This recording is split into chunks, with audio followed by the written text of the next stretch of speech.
Thousands of miles offshore, isolated in the middle of the North Atlantic Ocean, lie some of the most beautiful islands on Earth, the Azores. Midway between North America and Portugal, the Azores are home to an incredible variety of ocean habitats.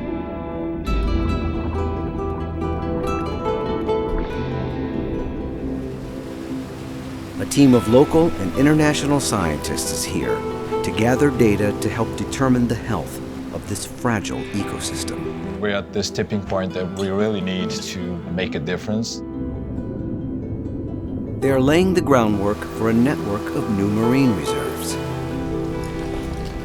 The end goal of this expedition is to leave a permanent mark on the conservation of these ecosystems.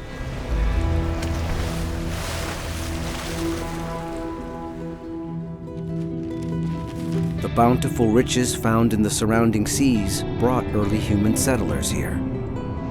The Azores were discovered by Portuguese navigators in the early 1400s. During the nearly 600 years of presence here, this was a mandatory stopover for the sailing boats coming to the east from the Americas, and it still is. For centuries, the Azoreans coexisted with their marine environment in relative harmony.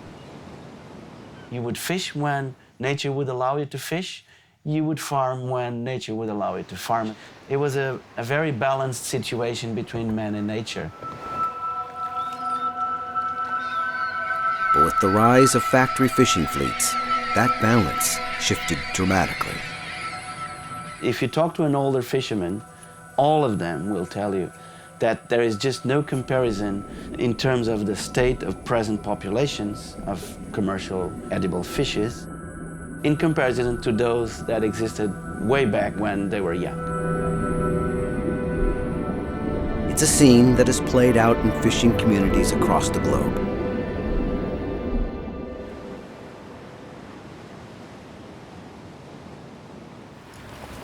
But the scientists hope to document an environment here that is still thriving.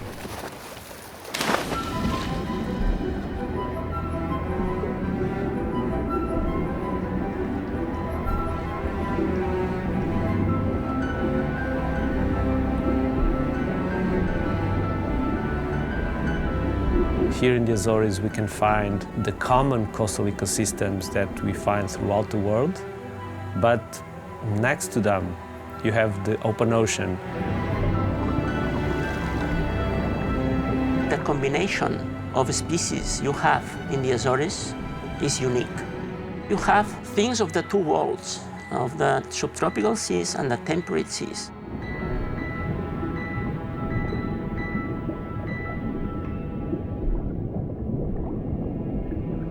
Due primarily to their geology, the Azores are biological hotspots. The islands were formed at the convergence of three tectonic plates, resulting in diverse marine environments situated right atop one another.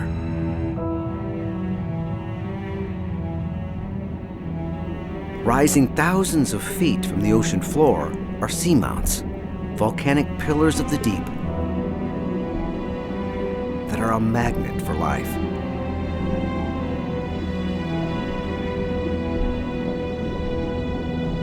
The seamounts provide protective homes for a wide range of animals, while upwells of cold, nutrient-rich water rise from the bottom, attracting foraging predators.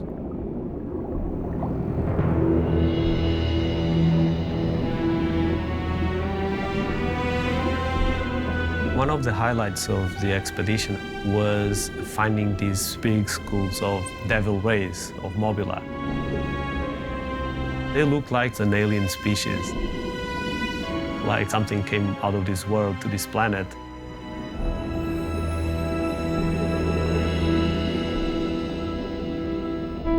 The mobulas that we find here in the Azores are quite mysterious because we know very little about their ecology. It's just somehow hypnotic, just to look at them and also to imagine what their habits are, why they come here, why they aggregate in the seamounts. Although they migrate here every spring, the life cycle of these majestic creatures remains mostly unknown. As in most situations in science, the more you learn, the more questions you have to answer. The question now would be, of course, what are they doing when they're deep diving? Plankton is not very abundant at this time of the year, so it's conceivable that these mobulas might be finding some food on deeper layers on the slopes of the seamounts. Leaving bulky scuba gear topside, Jorge takes a minimalist approach when conducting underwater research. Freediving is in itself a really peaceful, really fluid technique. You can observe things through a different angle. The animals have different reaction when they look at you when you're freediving. You need to be extremely relaxed, but at the same time, you just can't help being really excited.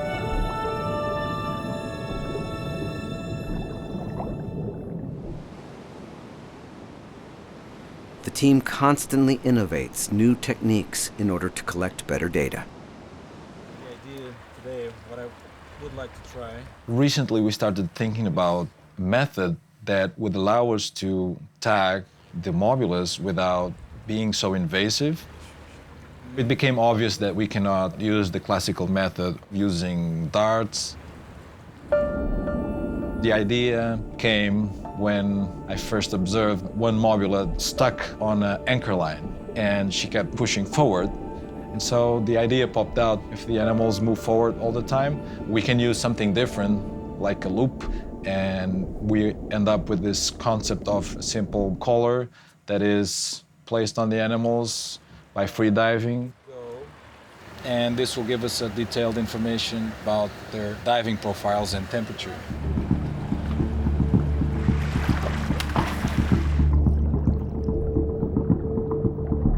The first impulse was to wait for the mobulas to come past you. It didn't work. The mobulas, they just turn away when they get too close. We realized that timing was essential. So floating at the surface, waiting for the mobulas to come, then diving at the exact moment.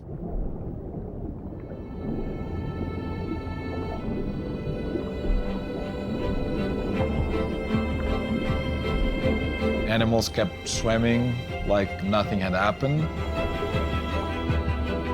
That was exactly what we wanted.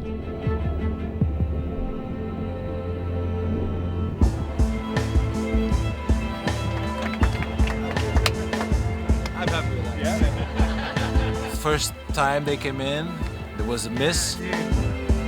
Fortunately, they turned around and we had another chance, another opportunity, and we managed to deploy the tag. You see a lot of amazing things out there in the ocean, but seeing George swim down and put that tag on was just epic.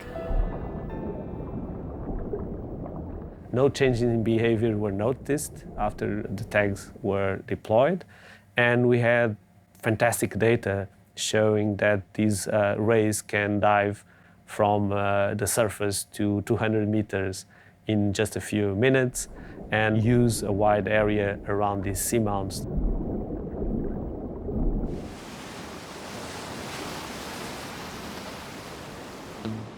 The data will help define the boundaries of the new reserves, but they also want to see if the existing reserves are working. To do that, they'll be comparing the condition of current marine reserves against unprotected areas. The results so far, outside of the sanctuaries, it doesn't look good. So very little quantity of edible fish, right, George? So it's small fish in small quantities, right? Wouldn't you say?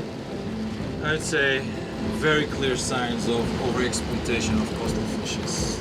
And we saw a lot of lost gear as well, which is always an indication clear indication that the sites are being fished. To see if the impacts of fishing extend throughout the whole ecosystem, the scientists are preparing another state-of-the-art tool. What we're doing is a simple drop-down camera survey. And we're doing this because we want to see what's covering the bottom in between 50 meters and 200 meters depth. This drop camera system captures images far beyond the man limits of traditional scuba gear. And we do this because we want to have an idea of the occurrence and distribution of vulnerable marine ecosystems. They know from previous submarine dives that the waters around the Azores host diverse deepwater habitats.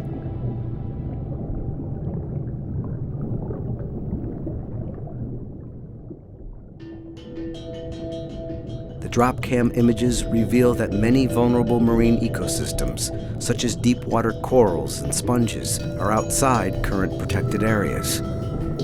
Increasing protection is therefore key to preserve these habitats. As in common in degraded habitats in other regions, the vast number of sea urchins on the ocean floor is evidence of a disturbance in the food web, which happens when the animals that eat the urchins are fished out, causing the urchin population to explode. They overgraze algae mats that offer protection to smaller creatures, such as juvenile and baby fish. And the entire ocean environment suffers as a whole.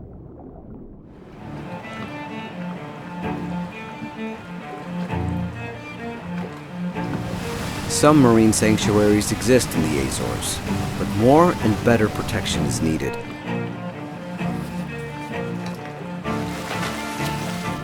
And the long-term effects of conservation often begin at the tiniest levels. So when you dive and you look from above, you say, well, there is nothing here. But you get close, and when you are at the scale of centimeters, it's plenty of small stuff. And where there's small stuff, inevitably you attract bigger stuff. One of the top predators in the North Atlantic is the Dusky Grouper. Because of their late blooming sex life, these groupers need safe zones in order to survive.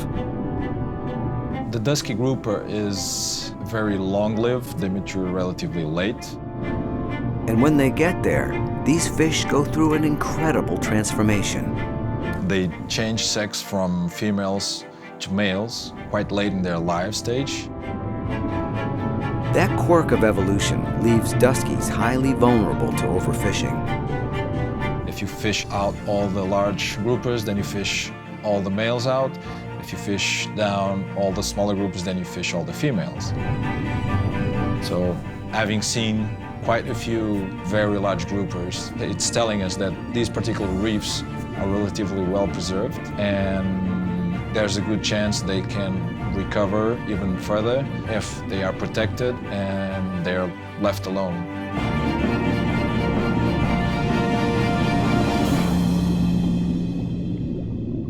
But the key indicator will be finding stable populations of juvenile Dusky Groupers, which would be a sign of a balanced ecosystem. Today we stopped by Formigas Islands in the Azores to check the fauna and flora of the tide pools. We are thrilled and excited to see that there were lots of juveniles of groupers. The groupers in this pool, they are really amazing. You know, they behave like big animals, but they are so tiny. Their predatory behaviors are already so present in these very small animals. And so they really rule the show on these tide pools. Populations of juvenile and adult Dusky Groupers are strong. But that means the time is now to protect existing habitats and restore degraded ones.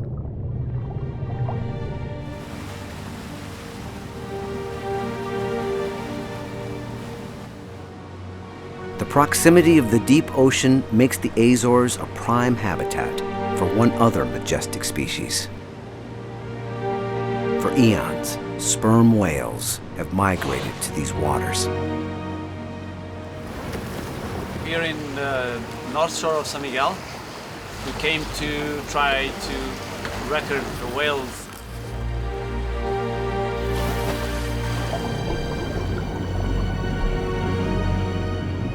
And all of a sudden, there was this moment that I think that all of us will never forget.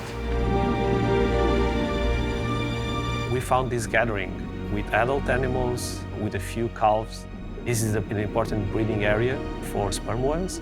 They were all together in this tight group with their heads pointing up, very peacefully. It can be an incredible experience, an overwhelming experience to be in the water with these incredibly gentle giants that can have the sensitivity, the sensibility of a butterfly, even though they can be 50 tons. It's one of the most remarkable displays of intimate animal behavior this team has ever had the fortune to witness. Why do they come in these groups together? The truth is that we don't know. To be able to witness this in the wild, we should never forget that the oceans is the wilderness.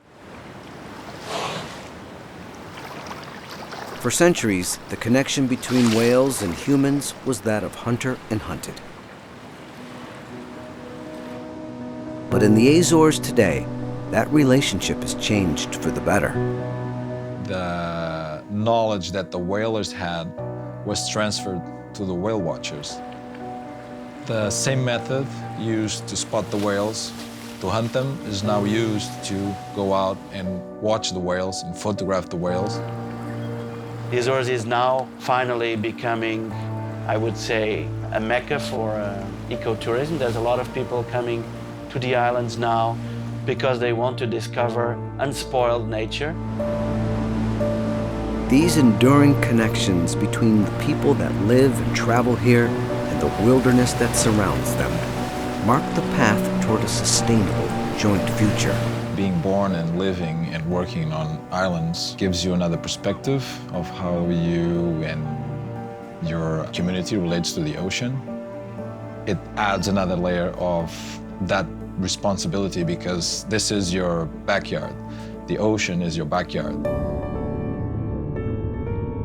We have to move from paper parks to an effective implementation of the protection in space. In the end, conservation goes hand in hand with human uses, not fighting against each other. I believe that all ingredients are here to be a reality. The Azores have led conservation efforts in the Northeast Atlantic. Data from this expedition will enable Azoreans to identify and safeguard critical areas of the surrounding seas, to protect this isolated paradise for the future.